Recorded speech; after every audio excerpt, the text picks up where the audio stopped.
हरि बोल। जय जय सिया राम।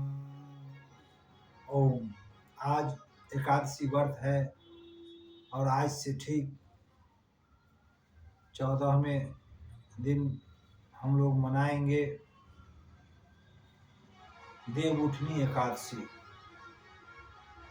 तो होता तो है ये 15 दिन पर आता है, परंतु इसका हम लोग दंडखंड मानकर 14वें दिन पर व्रत करते हैं, 14 और 15वां दिन दोनों।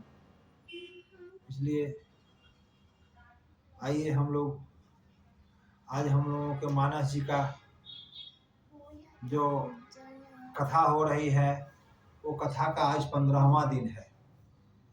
तो देव उठनी एकादशी का हम लोगों का कथा का विश्राम दिवस आएगा। तो आज कथा को चूंकि हम आपको बताए थे कि हम कथा उतना YouTube पर डाल नहीं पाएंगे, क्योंकि मोबाइल छोटा है, सिस्टम छोटा है, तो कम से कम थोड़ा सा 2 लाइन सुन लीजिए, फिर कथा को हम अपने माध्यम से करते रहते हैं घर में। तो सुनिए। सर्वप्रथम भगवान गणेश जी का वंदना करते हुए गजाननं गणाधिसेवितं कपित्थजम्बुफलचारुभक्षणम् उमासुतं शोकविनाशकारकं नमामि विघ्नेश्वरपादपङ्कजम्। सरस्वती श्रीगणेशाय नमः।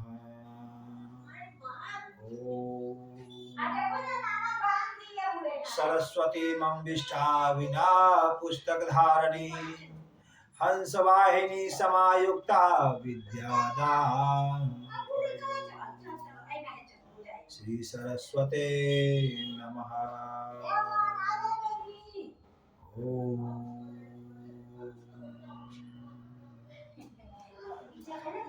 एक आज चूंकि 15वां दिन है कथा का, एक प्रसंग आता है दिमाग में, थोड़ा सुन लीजिए। मनुष्य को सात्विक भाव बना के रहना चाहिए।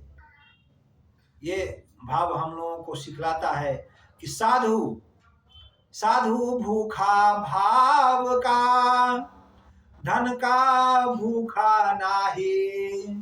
साधु भूखा भाव का, धन का भूखा नाही। जो धन का भूखा होए वो साधु जगत में न होए। साधु जो है भूखा भाव का होना चाहिए, धन का भूखा नहीं। धन का भूख जो हो जाता है जिस साधु को, वो साधु नहीं होता है। जो धन का भूखा होए वो साधु जगत में नाही। इसी पर एक छोटा सा प्रसंग आता है। तो क्या है प्रसंग?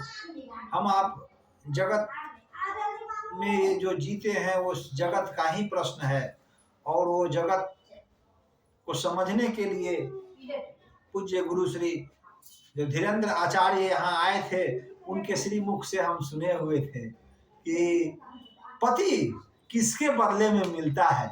नारी को पति किसके बदले में मिलता है? तो ससुराल जब नारी जाती है अपने ससुराल बसने मैके से, तो ब्याहने के बाद, ब्याहने से पहले माता, भाई, पिता, बहन, बड़ी बहन, छोटी बहन, ये सब रहते हैं। फिर वहां जब जाते हैं तो किसके बदले में कौन मिलता है, जरा इस प्रसंग पर सुनिए। वहां जब ससुराल में जाती हैं तो वहां सर्वप्रथम बड़ा भाई मिलता है, जो भैंसुर होते हैं। छोटा भाई मिला, वो देवर मिला। किसके बदला में मिला? तो ये मैके में जो बड़ा भाई हुआ, वहां ससुराल में जो बड़ा भाई होगा वो भैंसुर हो जाएगा। मैके का छोटा भाई जो हुआ, ससुराल का छोटा भाई देवर हो जाएगा। इसी तरह से ननद भी होंगे। छोटी ननद, बड़ी ननद। अब फुआ होंगे, बड़ी फुआ, मझली फुआ, छोटकी फुआ। तो सास के बदले में, मतारी के बदले में वहां सास मिलती है, पिता के बदले में वहां ससुर मिलते हैं। तो प्रश्न आता है कि पति किसके बदले में मिलते हैं? कुमार में तो वैसा होता नहीं है, ससुराल में तो पति किसके बदले में मिलते हैं? तो तुलसी बाबा साधारण रूप से वर्णन है, सनकादिक जो सनक सनातन ऋषि हैं वो समझाते हैं।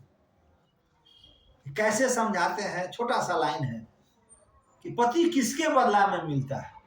तो हकीकत क्या है कि पति और पत्नी दोनों एक हैं, दिखते भले ही दो हैं, परंतु इनका अंतरात्मा एक होता है। ये कहीं और रहे, वो कहीं और रहे, दोनों का जब शादी हो जाता है, विवाह बंधन में मिल जुड़ जाते हैं, तो दोनों एक हो जाते हैं, पति पत्नी।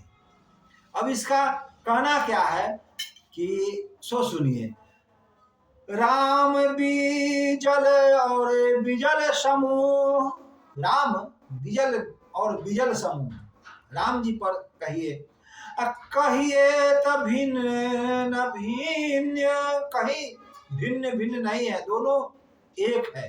समूह में दोनों जब एक जगह होते हैं तो दोनों एक हो जाते हैं।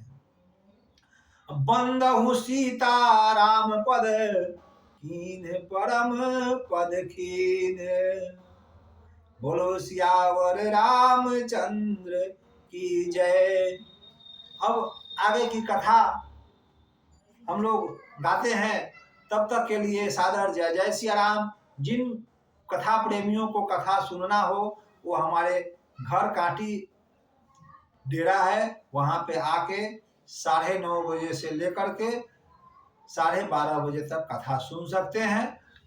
तब तक के लिए सादर जय जय सिया राम। हरि बोल, जय जय सिया राम।